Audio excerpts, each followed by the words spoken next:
Hi, today I'm just going to show you how to do some watercolour flowers. I'm starting by prepping my page with golden acrylic glaze.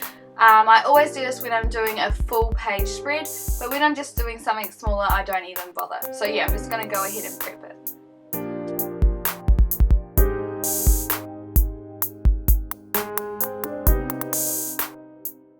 So now I'm just going to do a background, and I'm just going to use some watercolours with the spongy brush thing. So yeah, I'm just going to put some purple and some blue all over the background.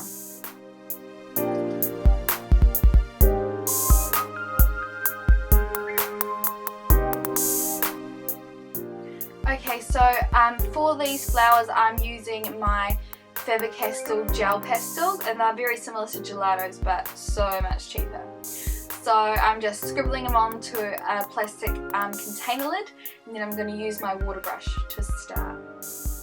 To do these flowers, we just take a little bit of the colour and start with a U kind of shape. So just do a little U. Well, you can't really see it that well, but yeah, it's a little U. And then like a hat on that, a little hat on top of that U.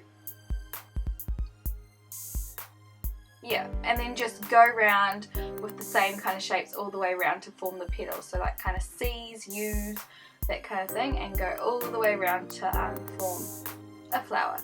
I'm going to go back around with a darker colour afterwards because that looks so washed out on the page.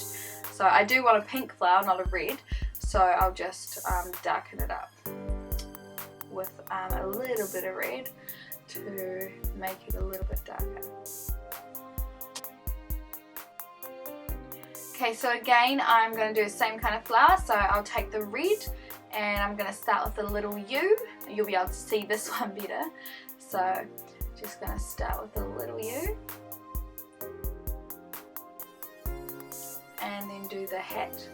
And then again round with the U's or the C's or those kind of things all the way around to form a flower. So you just keep on going all the way around till you make a flower.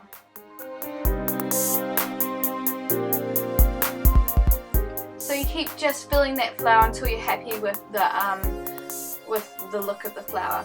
After this one I'm just going to do a purple flower, and I'm going to speed it up, and I'll do the same technique up the top.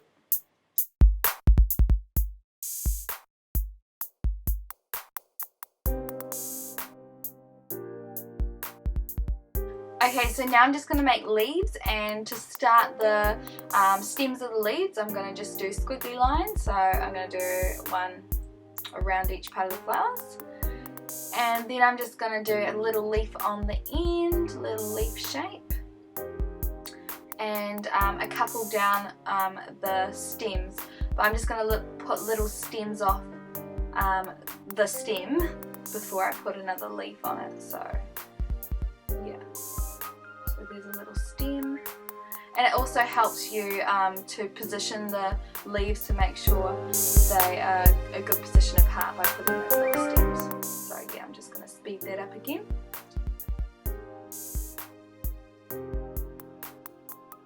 So next I'm just going to add in some blue, I guess you'd call them berries, for a little bit more detail.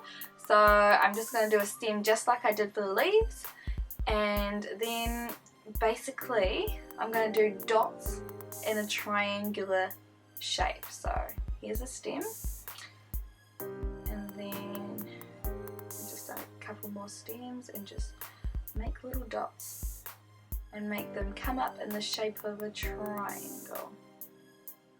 Yeah. Do some more over there, just in the shape of a triangle.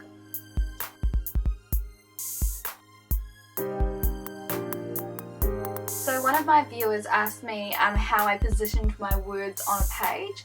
So what I usually do is figure out what I want to say, and if that helps, write it down, and then I put my main words, I divide it up and put my main words down on the page first.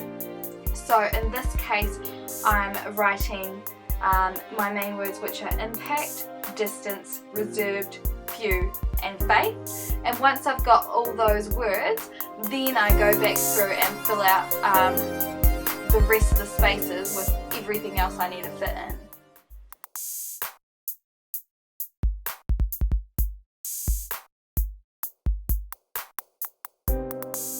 So now that I have my main words down, I'm going to just go back through and write the rest of what I was saying down.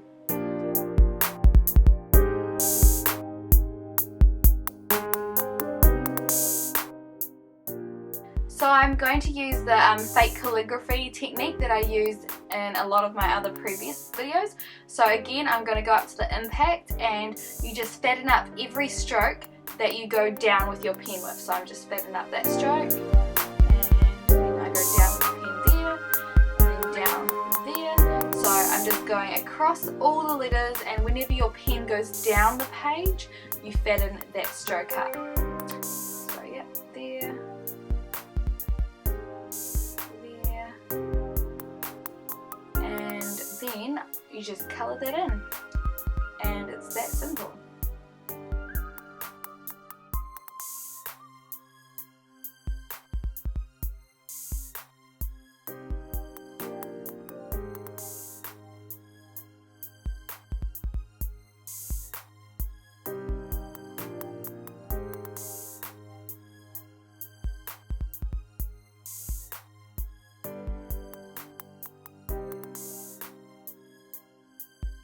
So now to make the other lettering stand out a bit more, I'm just going to make like a thicker line down the left side of each of those other letters.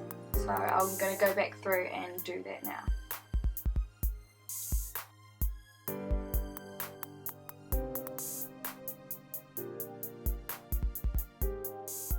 So lastly, I'm just going back through on all the left sides with purple to make a kind of shadow and make the words stand out a little bit more.